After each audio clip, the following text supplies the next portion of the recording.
Hello, everybody, and welcome to the Born to be Wild Listener Series, Season 6, Week 5. My name is Nate Wolf from the Born to be Wild podcast, and I'm joined tonight by my good friend Blue Train. Thank you so much for casting this match with me. I appreciate it.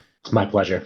Tonight we've got a match of AzaleaAkari versus Kay. This is a show match. They've both been paired off against different opponents this week, but it's like a scrimmage so that we can showcase the deck building. It's kind of tricky sometimes trying to get schedules lined up, and so the match is not for points, but it's for fun, and I'm really excited to see it. It should be a lot of fun.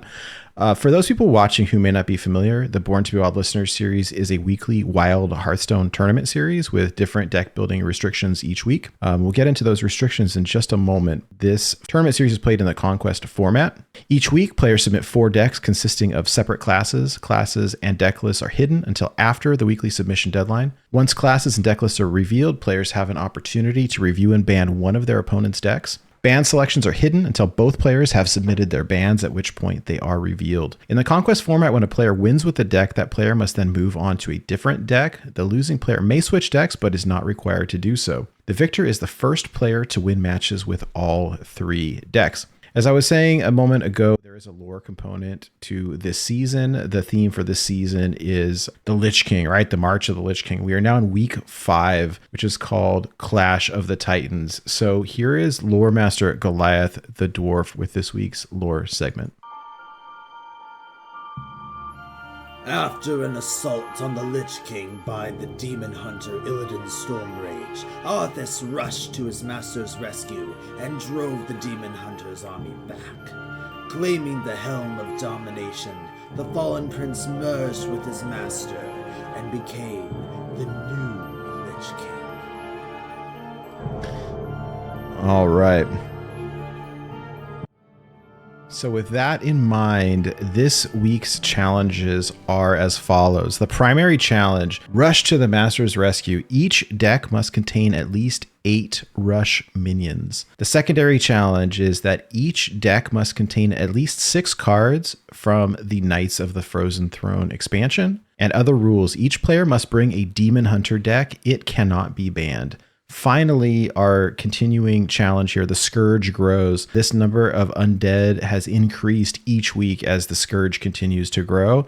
And so the requirement for this week, each deck must contain at least 8 undead minions. Now, briefly looking at players' decks, I've got Kay up first. Kay brought Warlock, Rogue, Druid, and Demon Hunter. AzaleaAkari banned the Druid. It was a questline Druid here. So there is the Warlock. Looks like there's some demons here. We see Blood Reaver Gul'dan at the top. I'm not surprised to see Death Knights with the Knights of the Frozen Throne requirement here. So Big Demon Warlock. I've got Rogue. It's a Boar Rogue list. It says it does have N'Zoth, God of the Deep, and Cthulhu the Shattered. And so it says Boar list on the little header there that is created by Donkey, which is the deck tracker website that we use to pull the lists from. But there are some big hefty minions on the top with N'Zoth, God of the Deep, to bring them back, which looks really fun. And then finally the Demon Hunter over here. Kay is known for her Demon Hunter builds, and so I'm always really excited to see these. And this is no exception. Thaddeus on the top is super fun. If this can be pulled, it can really create some upsets here. And so I'm looking forward to this quite a bit.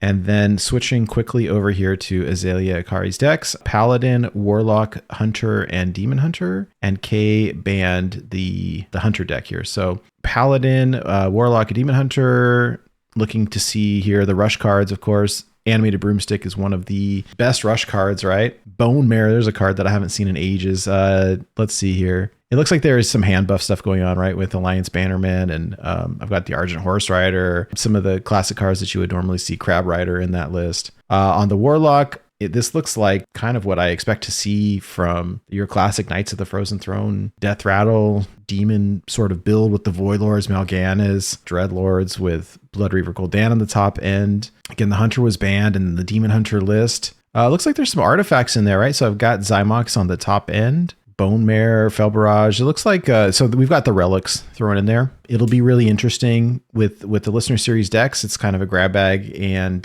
tricky, very tricky sometimes with the deck building requirements to build viable decks. And so it's always really exciting to see what they come up with. And if we have an opportunity after the matches conclude, we get a chance to talk to the players about the deck building and what went into their considerations here. So I'm going to give them the green light and let them know that they can start as soon as they're ready. So no aggro this week. The Scourge demands greed. And greed we shall have.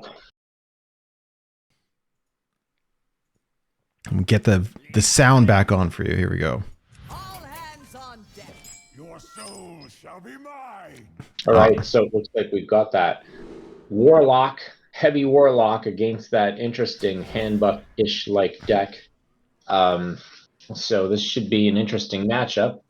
In this matchup, I assume that the hand buff is going to be the aggressor, and the Warlock is going to be the controlling or defending player. Yes, definitely. I don't know what's in the ETC, by the way. It did not. I don't believe I saw that on the deck list here, so that'll be interesting. If I had to guess, there's going to be a board clear in there. I would think so. Azalea getting off to the aggressive start with the 2/1 minion that gives him additional creatures to buff as a death rattle. And looks like he's going to get away with it. Hand of Vidal, not unnerfed upon rotation, but still strong. Probably the strongest turn to play that Azalea could have had. Definitely. Crab Rider's a scary card as well, but I think maybe waiting for it to get buffed up here. Mm-hmm. Spirit of the Bat is a card that I've not seen in a while. Yeah, it's a good thing you're hovering it for my benefit, because I can't say that I am too familiar with that. Not one of the more played Loas in Rastakon's Rumble. Rastakon's Rumble, unfortunately, one of the decks that they were joking about in the recent April Fool's patch notes, right? And there we see... Oh, getting punished by the Defile. But here's the thing. While that Defile was clean, the hand buff Paladin traditionally exerts a lot of pressure. So we'll see if there was prudence in running it that early. But to your point now, Azalea can play the Crab Rider with a little more confidence than perhaps before seeing the Defile. But that Broomstick might offer an answer. Not this turn, but soon. Yeah, I almost wonder if the Defile's a little premature. Hand buff is always tricky, right? Because there's so much refill, but they also, with the buffed minions, it's tricky to do like a full board clear. So yeah, if Kay wants to clear the Crab Rider, I believe that Kay's going to have to use the coin, and Kay's opting not to use the coin with ETC and Broom. Maybe we Claw Machine next turn or something. I don't know. Yeah. But the risk you run is that if you continue to buff, perhaps the rider will be outside of clearing range, which would be unfortunate. Although looking at Azalea's hand, I don't actually think that there's really any way to buff it. So I think that perhaps patience might be rewarded. But Kay's down to 12, so getting a little spooky there. Yeah, this is a scary card. The Crab Rides again, right? This was... nerfed, right? At one point, and we got it back not too long ago. Got it back last year. That's not too long ago in old person talk. Yeah. I think they unnerfed it just to placate Ramanu. Yeah, probably. I think if we coin Claw Machine, it could clear. I don't really know what other options are, but dealing 6 per turn is just too scary to leave alive. Yeah, it has to be dealt with. It probably should have been dealt with last turn, but I think that the idea here is that we're going to be looking to stabilize over the next couple turns. Azalea is going to have to clear this out. Unfortunately, a 2/1, a 3/1, and a 1/1 is not really an overly threatening board, but it will add up. I mean, we are at 10, and that is presenting...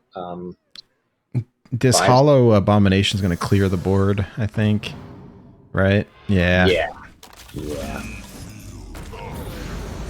That being said, so that's going to get pretty big, but... We still have Chargers, but, they haven't been buffed. Killblade being the most spooky in the hand. Chillblade will get a buff. But I don't think we're going to see it this turn. The two Banana Men definitely will start potentially putting us into potential lethal range. I mean, you've got the Chillblade, but also the Twin Fin, which could help to clear and stabilize. So we need some healing or a taunt, right? Oh, there is an Abyssal Summoner here with 9 cards in hand, so... Yeah, I don't know if that's gonna do it, though. It looks like Kate is opting for a different line. And we're gonna get to see the Spirit of the Bat in action. Well... Wow. That is bold. That is bold. And unfortunately, it also opened up Data Lethal. So yeah. Azalea playing that well, buffing the Chargers, holding on to them. You know, it's hard when you're playing a greedy deck to know when not to be greedy. So yeah, and it's tricky. I think with caster vision, kind of knowing, and we played a lot of hand buff back in the day, just knowing that deck has a lot of reach. And I think, unfortunately, Kay just didn't pull the board clears needed to prolong that. However, that was really the only truly aggressive deck that Azalea had. So perhaps the Warlock will fare better against some of the other choices.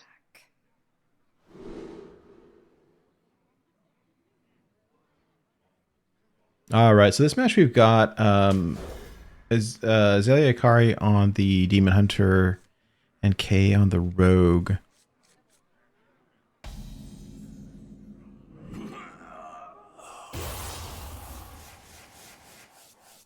I love the Cthulhu animations, are so great.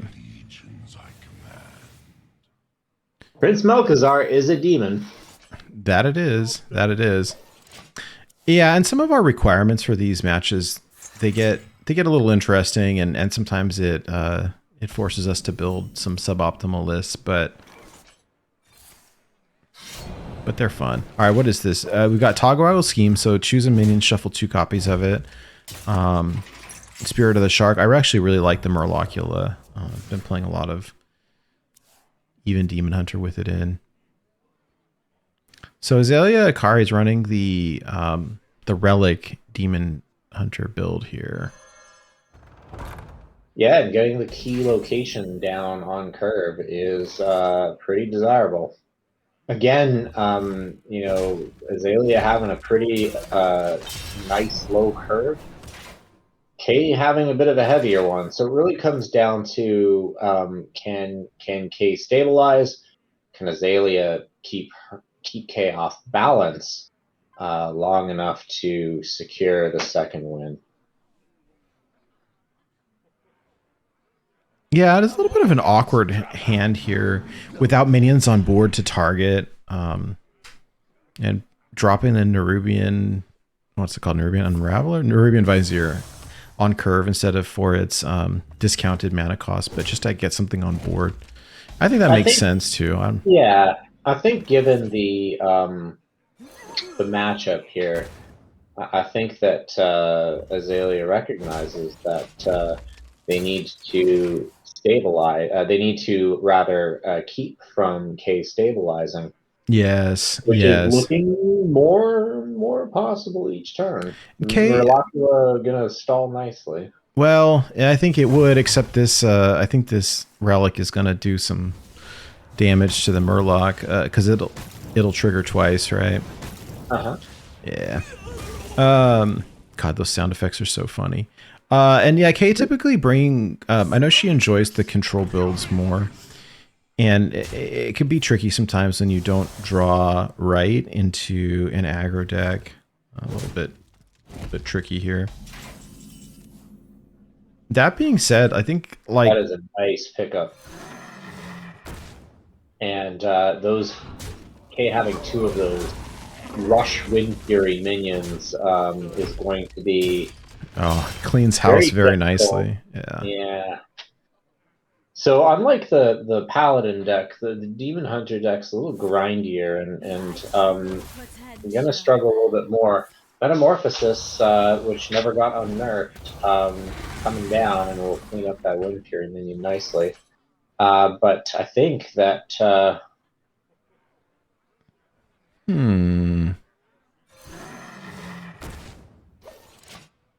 Yeah, I like getting the 3/7 down. It's a very large body. I mean, that's... There really wasn't any other play, and I think that Cave recognizing that, you know, kind of ripping the board is gonna elongate the game.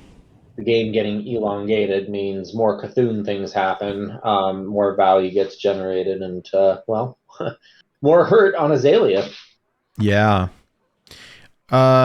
These are some very discounted cards here, and oh, that Mage Hunter is going to silence the Hippogriff thing, so that it won't have Wind Fury anymore. Well, it needed to get Honorable Kill to get Wind Fury, which there wasn't an opportunity for it, but, you know. Oh, wow. There's some decent cards to choose from. The Sunwell. Wow. The Sunwell. Well, I mean, there are a lot of cards in hand, so... I'm not familiar with some of these cards. Taz Noswhisker. Whenever you shuffle a card into your deck, add a copy to your hand. Okay. Actually, that combos very nicely with this Toggle scheme. Oh, and it's up to 7 copies of it now. Oh my goodness. Okay, this is one that upgrades each turn. So we might even see that come down as early as next turn if there's a... Could be a lot of Localars, which would be... you know, that'd be hard to deal with. 10 Localars.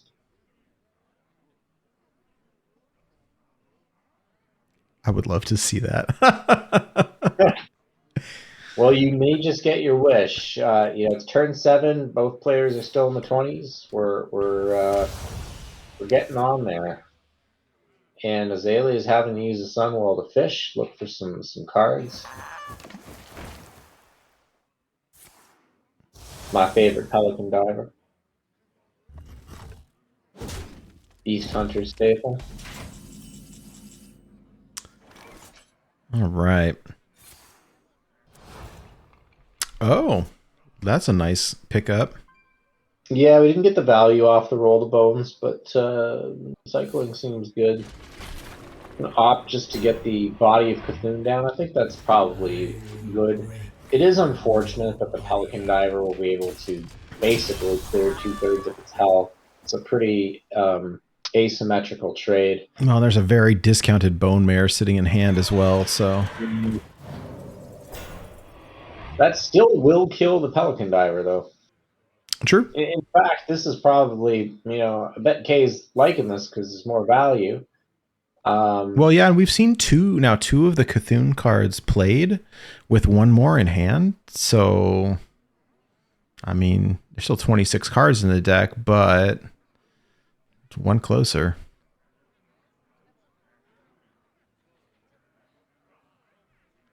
And okay, what are we looking at right now? Azalea played Twisted Knowledge to discover 2 Warlock cards. So we got Shadow Council and Hooked Reaver.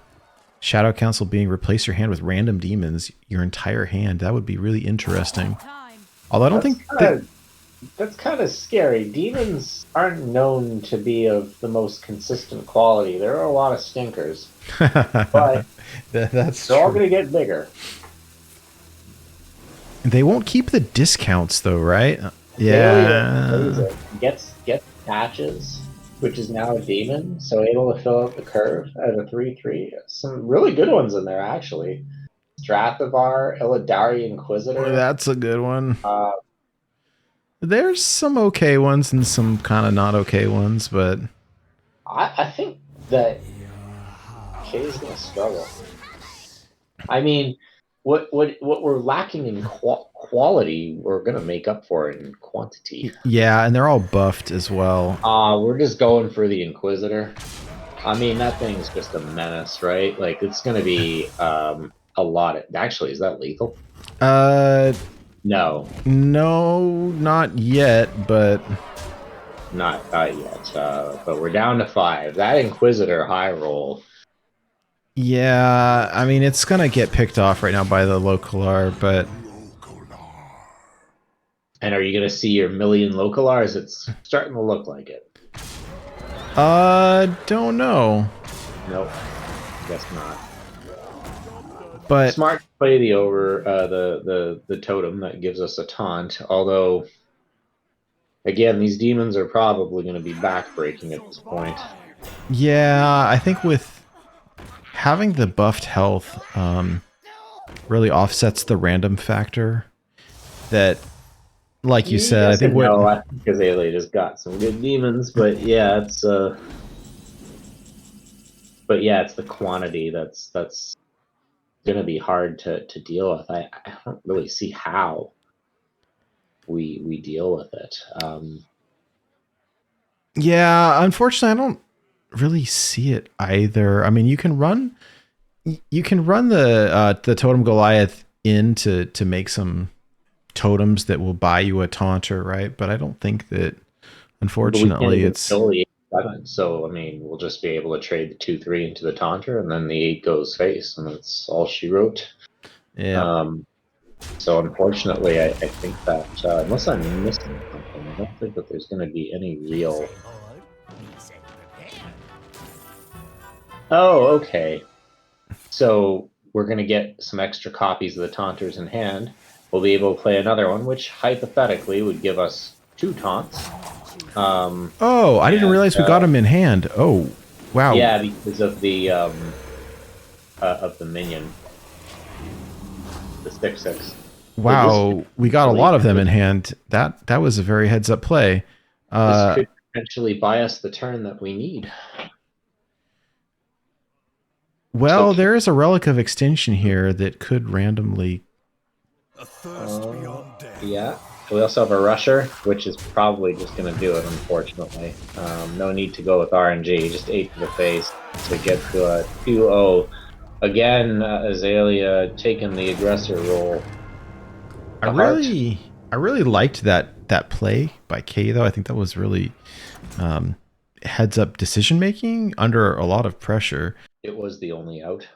You have to play to your outs, right? I think that's the best you can do.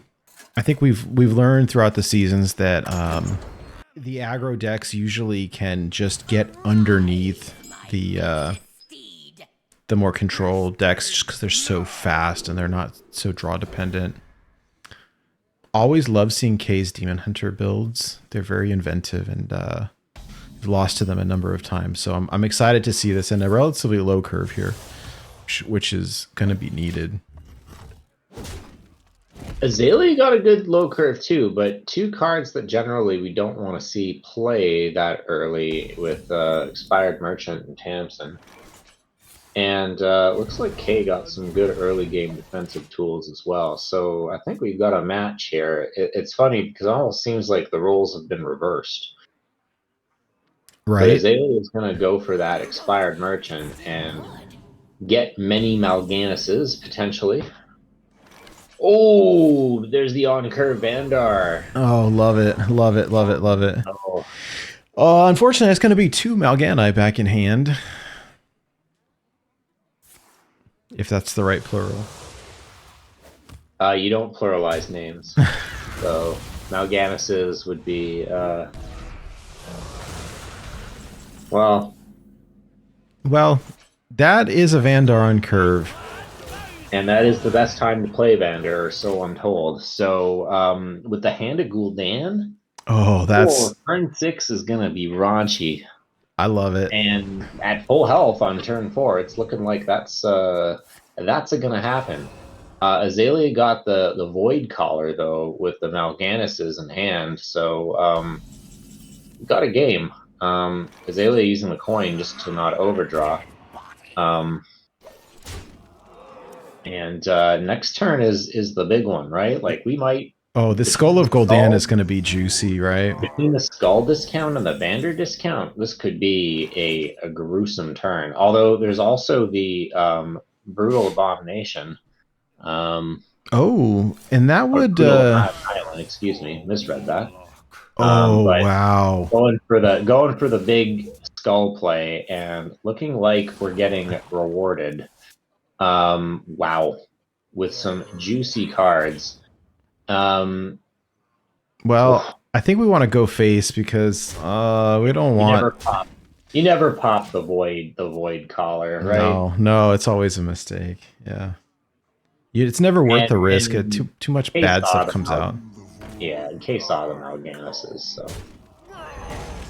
and there's Mal'Ganus. Although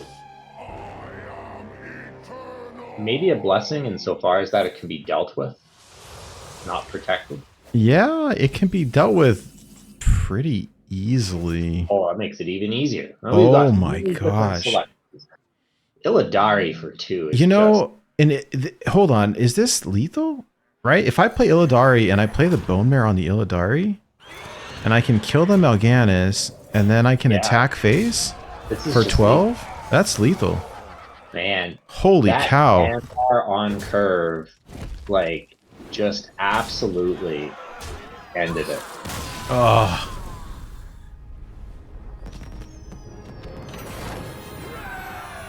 Oh, that was great. That was not a card that I have had the pleasure of seeing played that much. And last week, was it last week or the week prior? Kay got a Vandar on curve as well. The circumstances didn't allow for us to really showcase the value of it. No, yeah, it was a little bit. I think just not, unfortunately, not fast enough. But that was really incredible. I always love seeing Kay's Demon Hunter lists, and that one was no exception. It's really fun. All right, here we go. So Azalea basically down to the Warlock, gotta run it. And now we see a Spectral Cutlass. I played against a Spectral Cutlass rogue with Quest Hunter, and it was a game. When they really get going, it can be pretty tricky if there's a whole bunch of lifesteal on it. It's hard to get going, and yeah, that is true. But Kay getting the boar early on, probably happy to see that. Gelbin Mechatort, bit of a flex there. We've been playing for a long time. Job's done.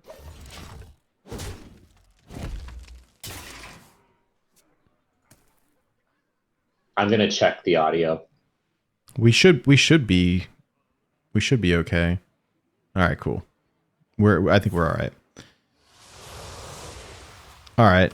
Yeah, and so this is not necessarily, so the deck tracker brought up, and Donkey, it called this a boar rogue list, but it really, I think, just did it because it saw the boar.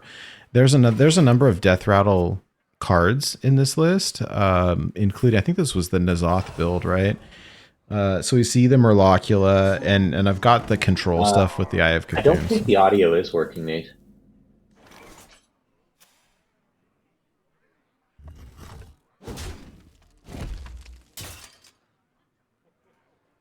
I unmuted the stream and I don't hear us through it.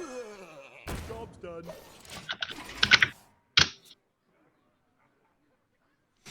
It's definitely on the recording, so that's odd. Okay, well that's good. While you work on that, I'll focus on the game. My apologies. Appreciate it. So we've got the Void Collar down. 2 Void Collars again, with a Void Lord in hand. So definitely I'm going to stall the game out. But the thing is that our win condition isn't necessarily hampered by having a lot of defensive tools. Kay's win condition really likes passivity, but Kay's still opting to destroy the Void Lord. And that'll get us our 3 little Void Collars, which should be easily cleared by the Eye of Cthulhu.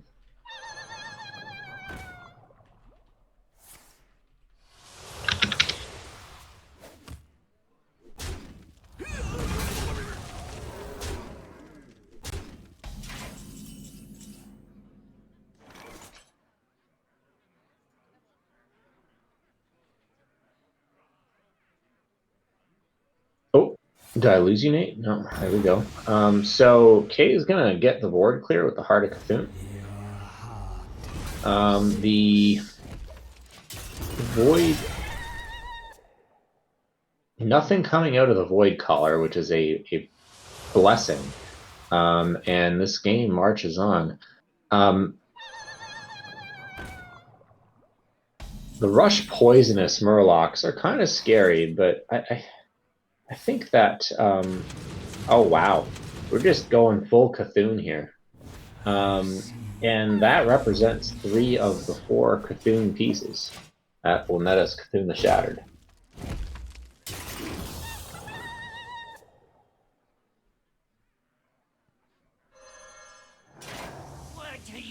All right, I'm back. There's the Skull of Minari, but there are no demons in hand, so I'm not really sure what benefit we're going to get for now. No, we have one. There's an enhanced Dreadlord up here. So. Oh, there we go. Never mind. That is a Dark Moon Rabbit. All right. Yeah, this little poisonous guy is going to be a little frustrating to deal with, I think.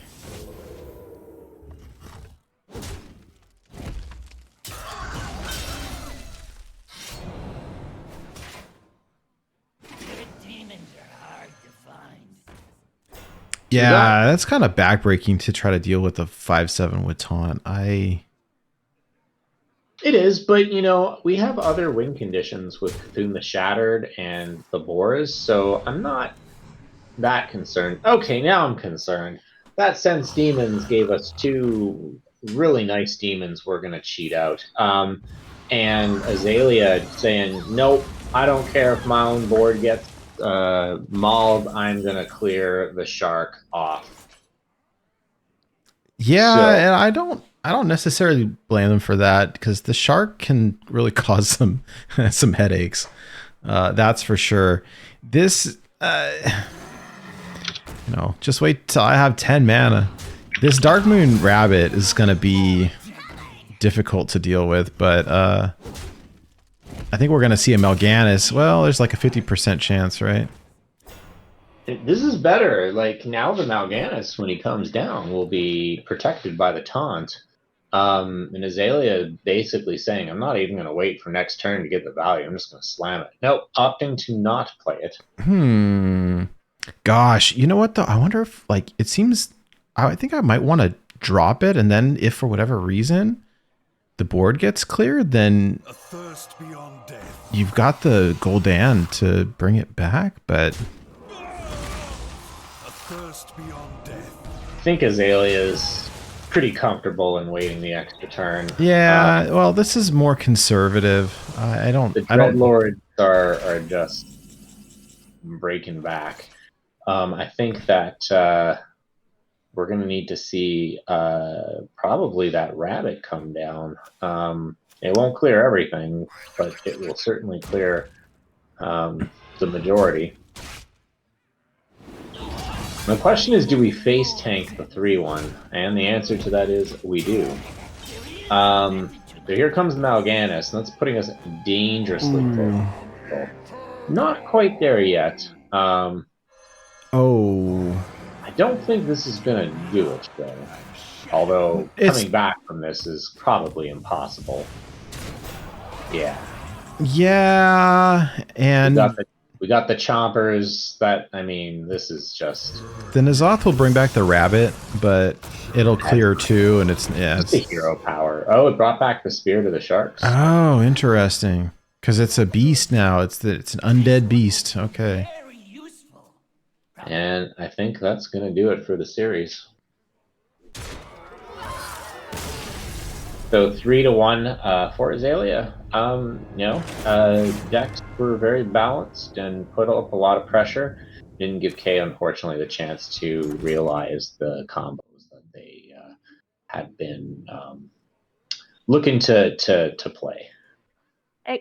Well played, good matches. That was really fun to watch and to cast. So yeah, I wasn't sure what to do with the fourth game because usually I don't make it to the fourth game. Usually I'm just 0-3. So That Demon Hunter deck was brutal. Yeah. Vandar coming down on curve with the yeah. That sealed it. It made it much more difficult for me to Yeah. have to find Vandar- everything fast. The Well, Vandar Redemption arc, because this time it got played on curve again, but it was dominating, which was awesome. well, I had Skull of Gul'dan in the outcast position from the start, and then drawing Vandar, and I was like, "Oh, buddy, it's one of those hands. I might win." But yeah. You either hit, Go ahead. you either hit the curve really well, or it's just slow going for a little bit. Yeah, I think I looked at it and I was like most worried about that deck. I saw, I was like, oh yeah, this is a Vandar deck for sure. Like and even then, like the curve's low enough for like, you know, you have Fel Barrages, you have your Abyssal Depths, like you have, you know, it's not going to be too bad to get to like turn 5. Yeah, you just got to 6. stall long enough to get past like early game aggression, and I think that's where a couple of the other decks struggled a little bit. Was like the early game, like if you can get underneath them, and I think if you make it like a couple more turns, they're like really really difficult to deal with, and Azalea was able to get like underneath them. That hand buff was so tricky. You had the double buff on the Chillwind dude, right? I don't remember the name. Oh of the card, yeah. I had double buff on the Charger. Yeah, that was. I mean, that was fortunate. I think if I don't hit that Bannerman, that's pretty tough. Like that's a little bit of a rougher game for me. I think I actually misplayed there looking back on it, because there's I had ETC in hand and I could have gone, well, I had considered, do I want to play a Renounced game? But I was like, no, I kind of want to play out my deck. But I have Cold Apothecary in there. So if we're at 9 mana, I could have healed at least 4. You could have healed a decent chunk, yeah. No, I would have been. I think I only had. Yeah, you already could have healed. I think we were at 9, but I can't remember. So yeah, we got pretty late in that one. I don't exactly remember the turn, but turn time. Yeah, there was that. I can look. What cards were in the ETC? So Renounced Darkness, Cold Apothecary, and Twisting Nether. It went turn. It only went to 8 mana. Okay, so Cold Apothecary wouldn't have mattered then.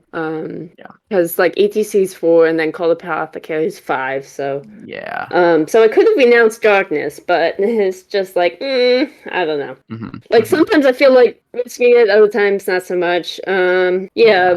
I don't know. I was playing too greedily, or I don't know. Like I was super low in health, so it was like. Yeah, I mean, the game where I played Demon Hunter and went Shadow Council and somehow got an Inquisitor was a roll, or that was a really big high roll, because otherwise it takes it like. I mean, I had decent minions, like, but that just escalated the game that just like put it into the end of the game essentially because I hit you for 10. Yeah. I got a randomly generated Lotheb from the Oh, that's good. So I could have played the turn before you made your hand all demons, but I didn't. So part of me is like, should I have done that? But I was like, you had always played like your bigger like relics, or from what I remembered, or like you had played the draw one already. So I was like.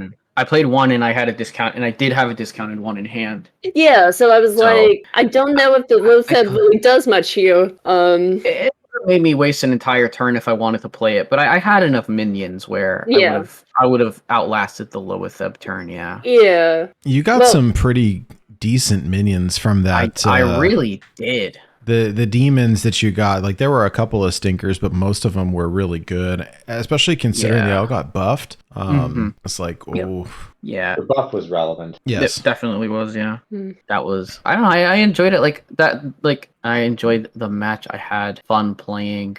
Good. I know it's a bummer for both of us. We didn't get to actually play our intended match, but Hey, I mean, I got a win, so yeah, I know.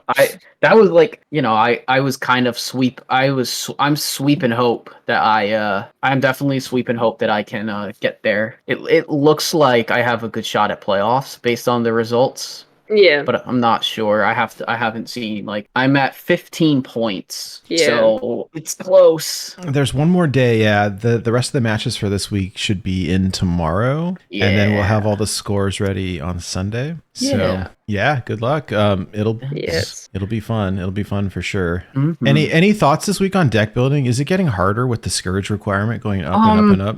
I think certain classes it is, and I think other classes it's still not too bad. Like Warlock doesn't seem too bad. Like, I mean, a really big find that I found with NHL, at least with my deck, was I had Ratcatcher, which was Undead and KFT. Yep. So that was like a huge card to have in the demon and the demon locks. And it has Rush also. So you check 3 boxes with one card. It checked all the boxes. It was really good. I don't even think I counted it in my rushers. I probably had one too many rushers, but yeah. I probably could have no, I think that's the counting. Nice. I'm surprised I remembered to count that card in my rushers, but yeah. I mean I have a blast making these decks. Like Handbuff Paladin wasn't something I initially thought of. I had like a Call to Arms aggro Paladin, but I realized that it was a little too many minions for Call to Arms, and so I was like, let's see if I can craft this homebrew, like this kind of like homebrewy Handbuff Paladin. The Demon Hunter, I had a full Undertaker Death Rattle Demon Hunter deck. Oh, crazy. Like, I threw Undertaker, like, eventually I looked at it, I should just throw Undertaker in this, and, like, there's enough of them. I kept thinking, trying to find a Zoth God of the Deep in my brain, and when you said, I was like, oh my gosh, that's the card that I was playing in Standard, that, like, made the deck, like, have that top end. But, I had a fun. I landed on Relic DH, and then for the Hunter, I love Beast Hunter, like Beast decks in general. So I mean, obviously it's a couple of Beast extra. Like I got to play Bear Shark in a deck, and like, and some of the requirements, like, so it's interesting because like Righteous Protector is a core card, but it's from Knights of the Frozen Throne, like. It's interestingly like some core cards are from Frozen Throne, so it's like a bit of an easier time getting them in. Like Drain Soul is from that expansion as well. So I definitely enjoyed it. I hope I'm playing next week, and I'm excited for it. I don't know. I've looked at it and I'm like, oh boy, this is interesting. But yeah, I think this week's challenges, I had a lot of fun. Nice. Playing around with. I always have like 6 or 7 decks generally, and I have to cut more of the pet project decks sometimes. Yeah. If I had more deck slots, maybe I would make more decks, but usually it's like hard for me to cut a deck because it's like, I've been playing like 50 some games with this deck. I don't want to like toss this out, but yeah, I feel that. Never enough deck slots. Yeah, I feel that one. Yeah. But Rogue is my current class that I'm trying to get to 500 wins. It's one of my lower Rogue, Shaman, and Hunter, and obviously the Death Knight are the ones that I'm. But Rogue, I've found a sweet spot with the Patnaz Whisker, and I haven't gotten the boar quest yet. Like I haven't gotten the boar achievement yet, so it's like whenever I can randomly throw boars in there, but everyone can see, so it's like, yeah. But yeah. I mean, I saw the boar on Ice of Mild. I think I don't know if I brought it, but I had a boar priest lined up for one of the weeks. Oh, that's fun. It's a fun card. I messed up playing the deck. I would have had the sword in a test game against NHL, and I probably would have won off of it, but I ended up not. I ended up misplaying it, and that's a tough deck to navigate. In general, it was always tough in Standard. Yeah. It might be a little. It's like there's more ways to do it in Wild, but it's still tough. I had considered shuffling the elemental that got reduced in the rogue deck into my deck. I had considered doing that, but I was like, well, if I do that and not draw it, like, still, like, I just was missing the combo pieces. But yeah, it was a mixture between Menagerie and just, like, I have a dragon, I have Undead, I have a beast, I have an elemental, I have a demon, I have a Moloch. Like, I have all these things that could come back up. And I guess I also had a mech from the Rush, but it's just like, I don't know. It was a fun build, but yeah, I don't know. I guess I'm doing more of the Garrett bleed sort of that you kind of talked about earlier in the stream, but mine's more homebrewy and control-y and probably more complicated, but I don't know. It's just mainly Technaz, Whisker, I think that was the a really zombie. good. It was a very big heads up play at the end there with Taz and shuffling in the taunt totems. Uh-huh. I think that was really good. It was like not. I think it's maybe a little bit too little, too late. But like I thought it was a really heads up play. It was just there was a giant saw that. board, and so it was. I was like, that's a lot of O2s. Like, But I was fortunate that I had a rusher. Yeah. Yeah. I was like, with my hand, this is the only thing I can do, and I can like show off what I'm kind of what I'm trying to do is shuffle all these things, or hopefully shuffle a bunch of boards into my hand eventually. I could have won Garrett in the build. I had considered it, because that's kind of what I've been doing is more like shuffling Garrett's or bleeds in the deck and then having a bunch of bleeds in hand, but still needs more work. But how did you feel playing the druid and like borrowing my druid deck? It felt pretty good. Like I enjoyed it. I am a big Jungle Giants. Jungle Giants is such a fun card. Yeah. Like if you get what I did and you pull, I used the side quest and I got Thaddeus like that. In a regular game, that would just kind of end it. Like, because I would be able to drop a bunch of odd, like I can just drop all my odd evens based on whatever it is, and just one costers, and you just make a huge thing. Like you get Barnabas down, and I really enjoyed it. And because you had stuff like Guff and the Twig, I was like, I think this Druid deck is probably I think that deck was like the most likely was like pretty much the most likely deck that I would have. It was scary. Yeah. Not been able. I don't know if I would have beaten it with all my decks. Maybe some of them if I get under, maybe like my Beast Hunter or the Paladin if it gets going, but the Demon Hunter deck still, it's a relatively slow deck. I built it, I built it to do later game things with like the Zymox and the relics and everything. I've seen a bunch of different builds of Demon Hunter, which is awesome considering that it's like you had to bring it. I was expecting some death rattles. And then when I saw relics, I said, okay, well that'll be like, I think like more, I would imagine more of the people above me to bring, above me in the standings to bring that type of Demon Hunter, but then I also saw like some odd Demon Hunters. I was like, oh, that makes sense too. Vandar with the big demons is Vandar with big demons was definitely like scary. Like, I mean, that's just a scary deck. Like it and it showed it. I was like, oh, Well, I was like, this was a good pull. Like I was like, oh, I'm in a decent position, and then no. Like, it was the Vandar into the Bone Mare to make sure that you killed the Mal'Ganis was. I mean, that's that's. Well, I mean, that was just no. You'll hear if was really great. If you watch back the stream, we're like, wait a minute, is that lethal? I think that's lethal. I'm sitting here counting on my fingers, like, oh my gosh, 9, 14. Wait a minute. I looked at it. I said, oh, I'm dead. So I was like, that's Vandar. Like, I've played enough Vandar decks to know that that's just like something it does, and it was like completely. I wasn't expecting to die going into the turn, but I was like, okay, no, definitely gonna get there. Like I can't even be mad. I got to play a Demon Hunter game, and I played Metamorphosis, and I played Shadow Council. Like I'm ecstatic that I got to do that. Well, I also had the 9-mana rush in hand, the one that also does damage to face. But then it doesn't survive because of the Mal'Ganis also is 9 attack. So it's like, that does. So I could have buffed that, but I'd still have to eat 9 damage for it. But then I was like, wait, I have Ildari, and Ildari's because that was off of the Skull of Gul'dan, so it only costed 2, and then the Bowman is 4, and then it's like, did I not? I for some reason I didn't I didn't realize the skull got played. But even then, it would not have changed my play. I had to go.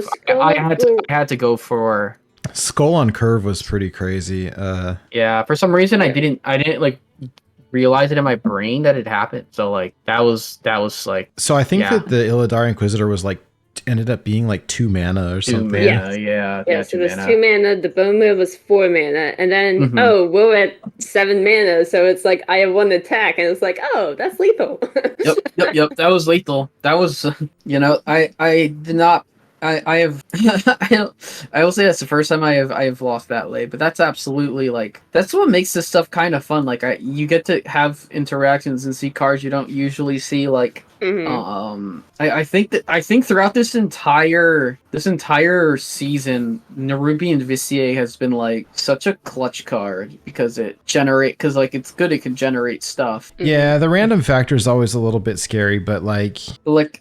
I think it's just like a pretty solid card because like the wild is such a large pool of cards to pull from. Yeah, I mean I've enjoyed the season overall. Like I've had weeks where I like had a tough time making decks, but I mean that just made me rethink how I was doing things and be like, okay, well, what do I need to change about my philosophy on building? And the last 2 weeks have been a blast to make decks for. Nice. Oh, I appreciate that. Yeah. I think before week 4 started, I already had like 4 or 5 decks.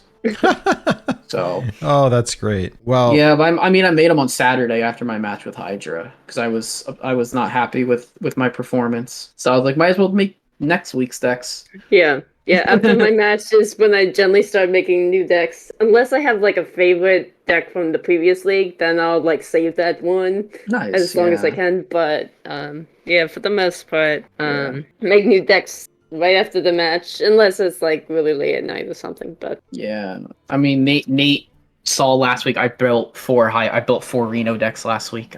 Oh gosh, yeah, I went into my element. Yeah, that was rough.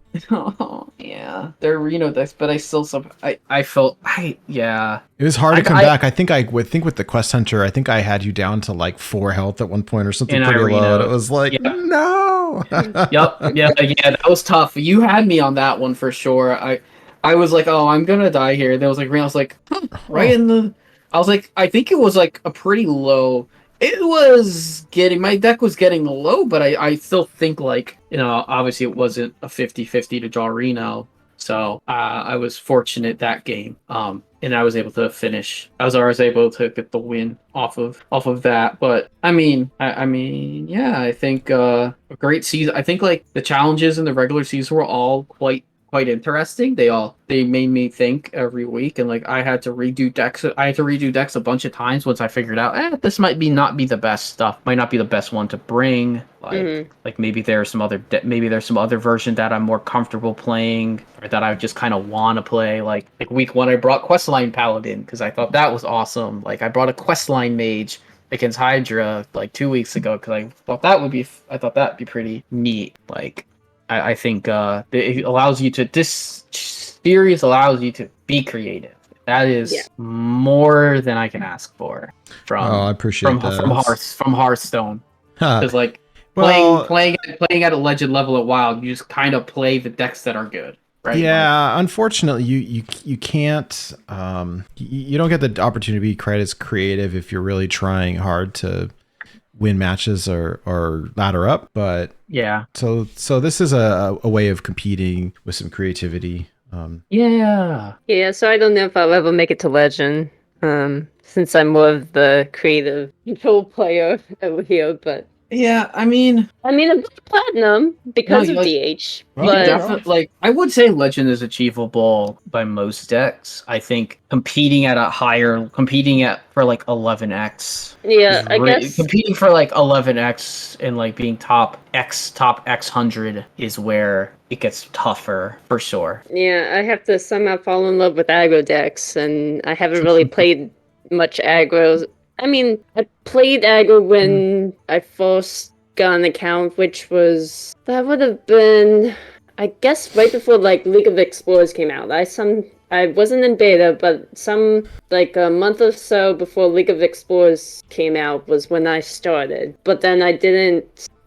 On Go's release / when Wild started was when I started playing like every single day. Like before then, it was like here and there, played some in Whispers and whatnot, but I didn't have the collection for it yet. And then when Go came around, like that's when I hit my stride. And it's like, I really like this game. I'm playing every day.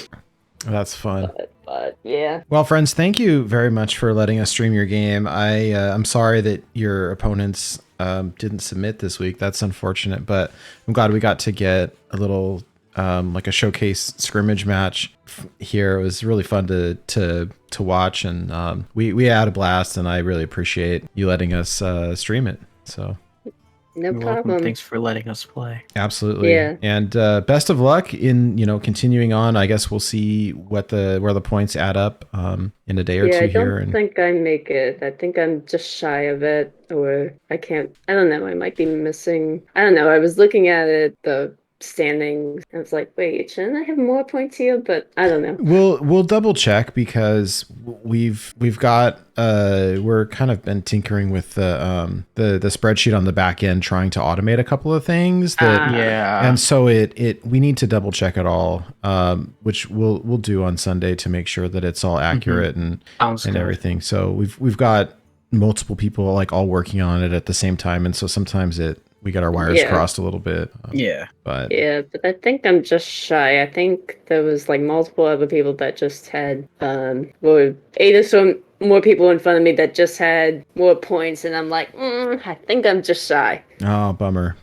But who knows? Yeah, I mean, I guess we'll see. Everything can change depending on wins and losses and how the points add up. So I guess guess we'll see what happens. But cool. Yeah, it's been fun. Thanks for streaming us, and I had a fun time. And if this is my last official, well, not necessarily official, but last scrimmage game of the season, I had a lot of fun.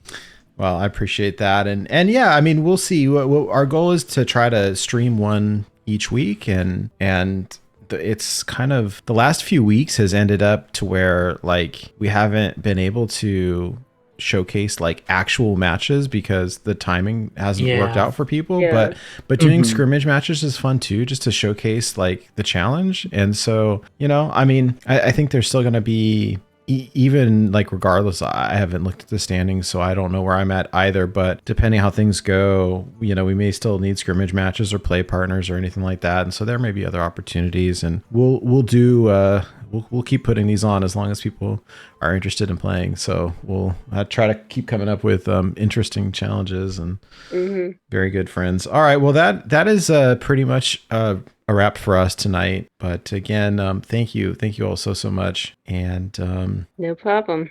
Yeah. Have a good night. Thank you. You Thanks, too. guys. Thank you. Have a good one. All right, friends. We'll see you next time on More to be wild.